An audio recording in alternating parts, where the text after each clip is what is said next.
You go to one of your clients 1 week from today, 1 month from today, 3 months from today, and have him explain what he bought from you. You're going to hear stories you never heard before. Well, let's see, I pay this policy till I'm 52, and then I get $10,000 in cash. Hold it. Hold it. You don't get this money until you're 65. It's paid up when you're 52, if you leave the dividends with human. Now let's go over that, Ralphie boy. Tell me again. Oh, I paid at 52. Then I sit on my duck, and now I wait till 65. 13 years I gotta wait? No, Ralph, you don't have to wait 13 years. Let me tell you what it's worth at 52, and at 55, and at 60. You've got your options all the way along the line. But I don't leave there. So he explains to me what he has. And in his mind, in his own words, if you learn something and you now repeat it, you've got it. You've heard me talk today, and if I ask you to go in the next room and write down some of the things, you might recap 1/10 of what I said today. Now, you've been in the life insurance business, and you learn life insurance, and in the first week in the Alkandarian agency, under his training, you will know 90%, 90 to 99% more than the best lawyer in the city of Providence about life insurance.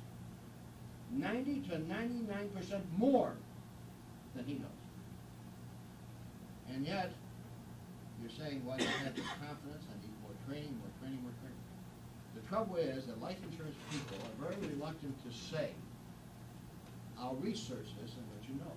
I'll call up a lawyer. I'll say, Wayne, what's the answer to this type of a situation? He said, gee, I'll look it up for you. I'll check it out. Someone calls me up. Al, on Section 303, deferred comp and so forth, I don't know all the answers, Larry. I'll research for you. I'll call you back. I don't know all the answers. I'm not a specialist. I'm a technician. I'm not really a technician. I'm a general practitioner. I know a lot about a lot of things, but nothing definite about any one thing. I'm not a specialist in anything. And to keep abreast, and the reason I sell in personal productions is I like to keep abreast of the marketplace so I can help my agent. I feel by selling insurance, I'm a better GA for them. And I've told this to Al, and this is why I'm so pleased when Al has his personal protection. Because I think it helps you. He has a feeling of the pulse of the city as to what's going on, who's doing what to who. And I think that's important. I think it's very important. One other thing I just want to say to you, that I don't think a client has an option to buy. It's a complete necessity as far as I'm concerned. If I come and have lunch with me, he knows why he's having lunch with me. Hey, Al, what do you think of Braid? What do you think of this? Bull. He's going to buy. He comes into my office, signs the app first. Then we go upstairs and talk about the medical. I don't want to eat that lunch and worry about it all through it. I don't eat very well when I'm worried. I want that peace of mind when I go upstairs. We have a penthouse on top of our building where we have lunch. You've been up there with me, Al. This is the way I operate. You know, he's happy about it. I'm not unhappy about it. I'm not unhappy. I don't have any unhappy people owning life insurance. Not in New York State where they can borrow at 5%. 20% less than you can do in Rhode Island. Aren't you at 6%? It's got a much better contract. 20% cheaper. We also sell in percentages in our agency. I go to see Mr. Businessman, and I say, look, Al, you must have this amount of life insurance in the event of your death so that the business can stay on and your wife has time to get someone else, and all you're doing is putting up 3.5% to guarantee that deal. You go to a bank today, Al, and what are you going to pay? 8.5% prime plus 1? You're going to pay 9.5%. We're going to take 3.5%. What are you talking about, 3.5%? On $100,000, $3,500. We talk about juvenile insurance, talk about 1%, 0.5%, 0.5%. How much is this going to cost me? 2%? 4%? Guy 60 years old, it's going to cost him 5.5%? You don't get worried about that. They worry about 5,500 and 10,000 and so forth. But you mentioned 5.5%, 5%. You're in a different ballgame. It's just the semantics in the language. And one thing I've learned is you've got to be a good listener. It's the toughest thing in the world for me because I love to talk. I don't even listen to my wife. But I've learned to be a listener. And you've got to listen hard. You've got to listen well. You've got to listen with feedback. You've got to listen with a little bit of empathy until it comes out. You know that the guy, I'm going to finish in 2 minutes. You know that the guy that you're talking to wants to say yes to you? Give him a chance to say yes. Most of you blow it. You just blow it. You don't give him that chance to say yes to you. Walk in there with the idea, this man wants to buy from me. He wants to say yes to me. But I've got to make it convincing for him.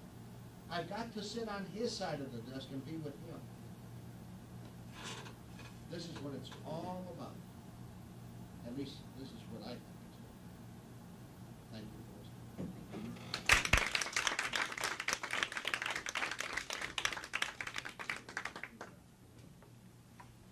Al, thank you very much. Where's my present now? Right here. We did a lot of soul searching about a proper gift for you, Al. And I've been in Al's office, and he has everything there is possible to have, and has won every award possible. So I said, well, this guy's the guy who, and I've told you the story, many of you in the training class at the time that I think it was the 4th time I quit the home office. And I went up to see Mr. Katz, and I've got to relate the story for a minute in front of it. I wanted to be a general agent in a particular area, and I didn't get the agency. A more qualified guy got the agency, and I was a little upset. Well, I was somewhat more than a little upset. I walked in and I quit. And I talked to a senior officer when I quit. He called down to where I was working in Bill Keel's department, and he said to Bob Kramer, he said, look, get him out of here now because he's going to tear the side off the building. Send him on a trip. So from the time I walked from one end of the 16th floor to the other, they had decided to send me down to Jim Keene's agency, Townsend, Maryland, to look at the advanced under, I don't know what the hell it was, but they had this project, and they took me to the airport, they called my wife, we got the bag, they take me to the airport, they got me out of there. I was really upset. So I get down to Jim Keene, they called Keene, and Keene, burped me for 2 days and calmed me down, and I stopped back in New York, and I stopped to see her at Myers. I was at a PES, and I talked to him about my problem, and I pretty much settled down by then, and I kept saying, well, I'm waiting so long to be a general agent. He said, if you want to know about waiting to be a general agent, you've got to go talk to Al Katz. Now, I had met Al Katz the first time at the picture agency meeting in Florida, the second convention, huh? Yeah, the Fontainebleau Hotel. And he walked in the door, and I listened to this man for a while. When he left, I said to my wife, I don't know who he is, but what he does. I want to do that. And my wife remembers this very vividly. So I called Al, and they were at a meeting, and I called at this hotel, and I got his room, and this woman's voice answered, and I said, hello. Are you Mrs. Katz? Which is kind of a stupid thing to say.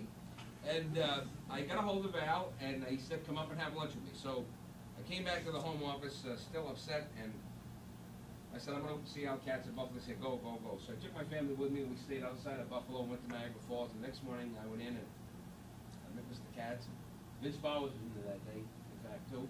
And he took me to lunch upstairs in his club, and he said, look, damn it, he said, you know you can always make a living selling life insurance, don't you? He said, you've established that. He said, you've done a good job. I went through all his background that you heard a lot of this morning. And he said, look, he said, Paul Cruz is offering to be on his staff. Take the job, stay on. I guarantee within a year or so you'll have what you want. Young man, and I went through the whole thing, and I walked out feeling great. I said, okay, Al, I'll do it. On the way back, I'm saying, Jesus, Cruz used to work for Katz. I think they set this thing up, jokingly. And I did go to work for Paul, and Paul comes to all our annual dinners, by the way, every year, to our awards back in Al, every year. And so that's my background on Al Katz. So I said, well, now what kind of a gift can I give him? Well, we have one gift here, Al. We don't give out to anybody other than agents in the agency. But we think you probably are an exception to our rule, and so we'd like to have you have a tie from the agency that has ships on it like you have your Buffalo. Great. From the HMS Providence for coming today. Thank you. Thank you very much. That's very nice. Thank you. We've all heard that story 25 times. Thank you all for coming. Continue to have a good week. We don't have any other meetings this week, do we? Well, my training system, yeah. Wendy, thank you for joining us this morning. All please say hello to Wendy. She's thinking about joining us maybe this summer or by fall. And try Buffalo. You'll love Buffalo. No. Okay, thank you all. Have a good day.